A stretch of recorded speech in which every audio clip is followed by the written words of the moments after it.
السلام علیکم، welcome back.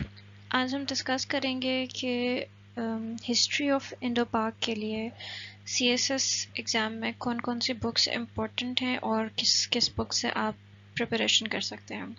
ویسے تو سبھی بکس جو بھی مارکیٹ میں اویلیبل ہیں یا جو آن لائن اویلیبل ہیں یا جو بھی ایزیلی ایکسیسیبل ہیں آپ اس کو یوز کر کے اپنی پریپریشن کر سکتے ہیں، لیکن چلیں میں آپ کو چند امپورٹنٹ بکس بتا دیتی ہوں۔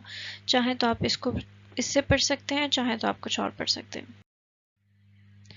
اچھا، اب اس میں بریف ہسٹری آف پاکستان ہے، اس میں پاکستان کے بارے میں ایک ہسٹری کے بارے میں بتایا گیا ہے، ٹھیک ہے۔ Then there is another book which is a short history of Muslim rule in India. تو یہ والا جو بک ہوگا اس میں ہوپ فلی جو چیزیں ہیں یہ 1857 وار آف انڈیپینڈنس سے پہلے کی ساری کورڈ ہوں گی، ٹھیک ہے۔ دین آپ ایک اور بک پڑھ سکتے ہیں کہ Ali if I am not wrong, میں ڈسکرپشن باکس میں ان کے لنکس ایک ویب سائٹ ہے اس کا اور ایک بک ہے، ان کے لنکس میں مینشن کر دوں گی، آپ وہ بھی کنسلٹ کر سکتے ہیں۔ پاکستان اینڈ ورلڈ افیئرز، یہ پاکستان اسٹڈیز کے لیے بھی اچھی ہے بک، کرنٹ افیئرس کے لیے بھی اچھی ہے، اور آپ اس کو انڈو پاک کے لیے بھی کر سکتے ہیں۔ دین دیر کمز another بک جو کہ ٹو دا پوائنٹ انڈو پاک ہسٹری، یہ اس طرح کی کمپائلڈ اور کنفائنڈ بکس آپ کو JWT کی یا ایڈوانس پبلشرز کی یا اس طرح کے کوئی HSM ہے اوکے پبلشر، اس طرح کی جو پبلشر بکس ہیں یہ آپ کو CSS PMS کی بکس مل سکتی ہیں، تو آپ پڑھنا چاہیں تو یہ بھی اس سلیبس کو ہی فل کور کرتی ہیں، ٹھیک ہے۔ اگر آپ نہیں کرنا چاہتے کوئی الگ 4-5 بکس کنسلٹ کر کے اپنا، اگر آپ کے پاس ٹائم نہیں ہے اور آپ اس میں لیکچرز پریپیئر نہیں کر سکتے، تو آپ اس طرح کی کوئی ایک آدھی بک اٹھا لیں، مارکیٹ میں اویلیبل ہوتی ہیں، تو آپ اس سے پڑھ سکتے ہیں کیونکہ سارا سلیبس کور کرتے ہیں۔ And then track to Pakistan, یہ آپ کے پاکستان افیئر میں بھی کور کرتا ہے کورس کو، اور انڈو پاک ہسٹری میں بھی کور کرے گا، ٹھیک ہے۔ تو یہ مور اور لیس اس طرح کی بکس ہیں، ویسے تو بے شمار بکس ہیں، آپ جو CSS نے جو FPSC نے ریکمینڈ کی ہیں وہ بکس بھی کنسلٹ کر سکتے ہیں۔ آپ اگر وہ نہیں کرنا چاہتے آپ انٹرنیٹ سے مٹیریل اٹھا کے پڑھ سکتے ہیں۔ There are so many ways آپ اس کو کنسلٹ کر سکتے ہیں، سو اٹ آل ڈپینڈس کہ آپ کیا کرنا چاہتے ہیں، کیسے پڑھنا چاہتے ہیں۔ کسی کے نوٹس لینا چاہتے ہیں اس طرح پڑھ لیں، but I would prefer and I would suggest کہ آپ اپنے نوٹس بنائیں، کیونکہ اپنے نوٹس بنانے سے آپ کی خود کی انڈرسٹینڈنگ ڈیولپ ہوتی ہے۔ No doubt it takes time, بہت ٹائم کنزیومنگ ہوتا ہے، لیکن فروٹفل بھی بہت ہوتا ہے۔ جنہوں نے 2022 میں دینا ہے ایگزام، تو ان کے لیے بھی آئی ووڈ سے کہ 4 مہینے از مور دین انف، آپ اچھے سے پڑھ سکتے ہیں۔ اور اگر آپ کو مزید ٹائم چاہیے تو 2023 کے لیے تو آپ کے لیے بہت ٹائم ہے، اور آپ خود سے انٹرنیٹ سے ایک ایک لیکچر کو پڑھیں سنیں، آپ ایک ایک ٹاپک پہ خود سے اپنے نوٹس بنائیں، ورڈ ڈاکیومنٹ میں بنا لیں، یا آپ ہینڈ ریٹن نوٹس بنانا چاہتے ہیں تو آپ اس طرح بنا لیں۔ سو یہ تھوڑا سا انفارمیشن تھا ریگارڈنگ انڈو پاک history. I hope you guys like it, آپ کو تھوڑا سا ہیلپ فل ہوگا۔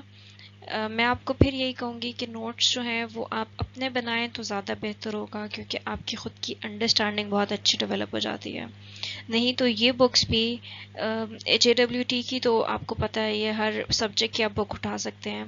اس طرح کے ڈفرینٹ پبلشرز جو ہیں CSS کی بکس جنہوں نے پبلش کی ہیں وہ آپ کسی بھی پبلشر کی بک اٹھا سکتے ہیں، کسی بھی سبجیکٹ کی، آپ کو پورا کنفائنڈ لیکچر پورا سلیبس آپ کو مل جائے گا۔ انڈو پاک کا تو پورا کا پورا سلیبس انہوں نے کور کیا ہوگا، تو یہ بھی آپ کر سکتے ہیں۔ سپریٹ بکس پڑھ کے آپ ایک انڈرسٹینڈنگ ڈیولپ کرنا چاہتے ہیں تو وہ بھی اچھا ہے۔ باقی زیادہ جو ایشو ہے وہ یہی ہے کہ 1857 سے پہلے والا جو بھی جتنا ٹائم ہے 712 سے لے کے 1857 تک، اس کو کہاں سے پریپیئر کیا جائے، تو وہ آپ انہی انڈو پاک ہسٹری یا مسلم رول ان انڈیا والی شارٹ ہسٹری اس سے بھی کر سکتے ہو، کہ اس میں جب سندھ میں مسلمانوں کی انویڈنگ ہوئی تو بھی انویژن کے بارے میں بتایا گیا ہے، اور اس طرح جب محمد بن قاسم سے لے کر آگے پیچھے سارا بتایا ہوا ہے، تو آپ اس کو آن لائن بھی اگر آپ سرچ کرنا، انٹرنیٹ سرچ کرنا، تو آپ کو یہ مٹیریل مل جائے گا۔ اچھا، یہ آپ کو جو ہے نا جنہوں نے پنجابی رکھا ہوا ہے نا ان کو بھی بڑا ہیلپ فل کرے گا انڈو پاک ہسٹری۔ کیوں؟ سب لینگویج تھوڑی چینج ہوگی، انگلش اور اردو کی، پنجابی کی، بٹ تھیم آپ کو پتہ ہو جائے گی، کہ کیونکہ جب آپ پنجابی بولی کا وہ پڑھتے ہیں کہ اس کا اوریجن کیا ہے اور وہ سب چیزیں کیا ہیں، تو آپ کو آئیڈیا ہوتا ہے کہ اس میں بھی بات کرتے ہیں، وارز کی بات کرتے ہیں، اس میں بہت سارے جو پوئٹس ہیں ان کے بارے میں جب آپ بات کرتے ہیں، جیسے بابا بلے شاہ ہو گئے، جو ہے سلطان باہو ہو گئے، شاہ حسین ہو گئے، یہ بہت سارے جتنے بھی صوفی پوئٹس ہیں، ان کی پوئٹری کو پڑھتے ہوئے ان کی تھیم جو آپ کو نظر آتی ہے وہ آپ کو یہ ہوتا ہے کہ ان کے بیک گراؤنڈ جو ہے، ہسٹری ان پہ بہت افیکٹ کی ہے، ان کا جو بیک گراؤنڈ ہے، جس انوائرمنٹ میں یہ پلے بڑے ہیں، وہ چیزیں بہت افیکٹ کی ہیں ان کو، وہاں پہ اگر بیٹلز ہوئی ہیں، وارز ہوئی ہیں، تو وہ ان کی پوئٹری میں ڈپیکٹ ہوتا ہے سب کچھ. تو یہاں سے آپ کو ایک انڈرسٹینڈنگ ہو جائے گی. صوفیزم کے بارے میں بھی تھوڑی سی ان سبجیکٹس میں پڑھیں گے تو جنہوں نے فلسفی رکھی ہوئی ہے ان کے لیے صوفیزم بھی آ جائے گا اس میں. ٹھیک ہے، تو یہ اس لیے جو انڈو پاک ہسٹری کا سبجیکٹ ہے وہ آپ کو پنجابی میں بھی ہیلپ کرے گا، پاکستان افیئرز میں بھی کرے گا، ایون کرنٹ افیئرز میں بھی کرے گا، آپ کو فلسفی میں بھی کرے گا، آپ کو پولیٹیکل سائنس میں بھی کرے گا. تو یہ دیکھیں ایک سبجیکٹ کو پڑھنے سے آپ کو کتنے سارے فائدے ہوں گے کہ آپ کے بہت سارے سبجیکٹس کلیئر ہو جائیں گے. یہ میرا ایک چھوٹا سا ریویو تھا، یا آپ کہہ لیں کہ سجیشن تھی کہ یہ بکس ایسے ان بکس سے آپ پریپیئر کر سکتے ہیں، because I just got comment yesterday کہ مجھے آپ بکس کے بارے میں بھی ریکمینڈ کرتے ہیں. So this is some of the books, these are some of the books جو مجھے لگتی ہیں کہ آپ ان کو پڑھ لیں گے تو آپ کی پریپریشن ہو جائے گی. باقی آپ کو جو بہتر بکس لگتی ہیں you can go for any book. Thank you so much. اللہ حافظ.